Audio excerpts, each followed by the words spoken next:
national policy for women is on website for everybody to comment. Uh, Everybody can make suggestions, can criticize the policy, can say whatever they have to say about what is important for women of India. Similar policy was drafted by some of us in 2001 when Sarla Gopalan was the secretary, and of course from 2001 to 2016 nobody even looked at this policy.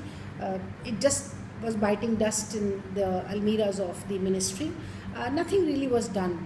However, when Pratibha Devi Singh Ji Patil became the President of India, in our meeting with her, she decided to set up a very high level body to ensure that this policy gets implemented. National Mission for Empowerment of Women Authority was created on the advice of the President of India. Dr. Manmohan Singh, the Prime Minister, became the chairperson of that body. I was one of the members, so I have a lot of inside story to share with you. That's a separate thing altogether. Nothing happened, not even one meeting Mr. Manmohan Singh could find time to take to be able to discuss the issues of Indian women. This is really unfortunate. However, we are happy that there is another policy which is now for our comments, and it is there so that we all can look at it and see what is going to be next 20 years vision to guide the projects, programs, policy, budget of Government of India to empower and to strengthen the women and to create gender justice and gender equality in our society.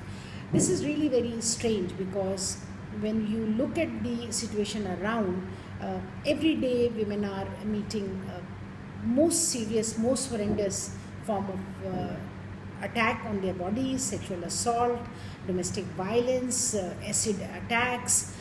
You can just keep on talking about the kind of crime and the cruelty that women are facing. On the other side, women are losing out because there is a declining work participation rate of women.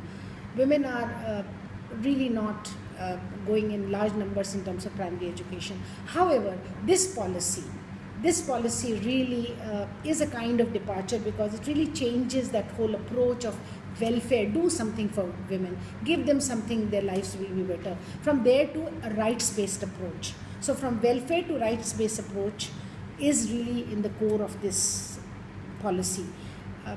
Policy really talks about very many bold issues like marital rape. It talks about single women. It talks about old age care for women.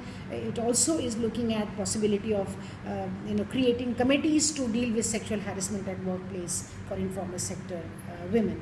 But this is not by just dreaming that things will happen. It is not going to happen, because look at the condition of 94% women in Indian economy who are working in the informal sector, and we are not able to even implement the labor laws.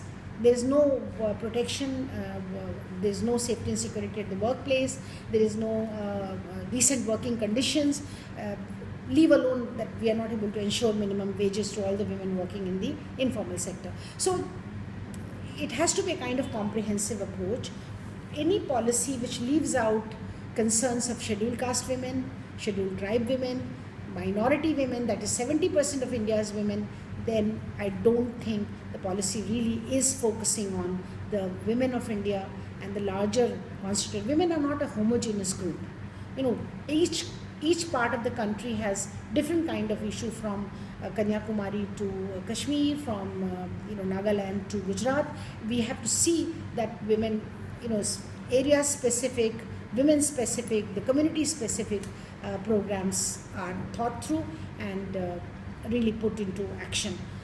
The key to the whole thing is that if we do not have a monitoring mechanism, which we have been asking for, there has to be a very high powered committee, which is interministerial committee, because this is going to be an interministerial issue.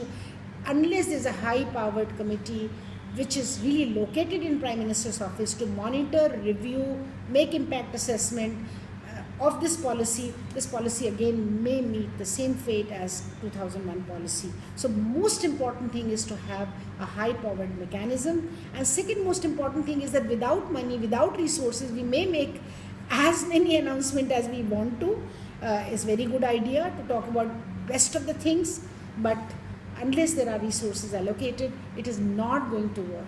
It is not going to be really reaching out to women.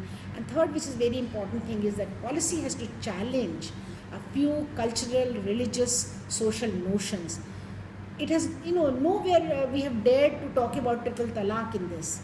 Nowhere we have dared to talk about the right to property, equal right to property in matrimonial property for women.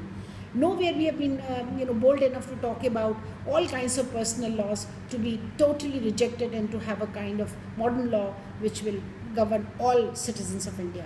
So I think just, peripherally touching the issue is not going to be helping women of India. We have to put 70% of India's women into the core as a center theme of the policy. We have to allocate resources. There has to be monitoring mechanism.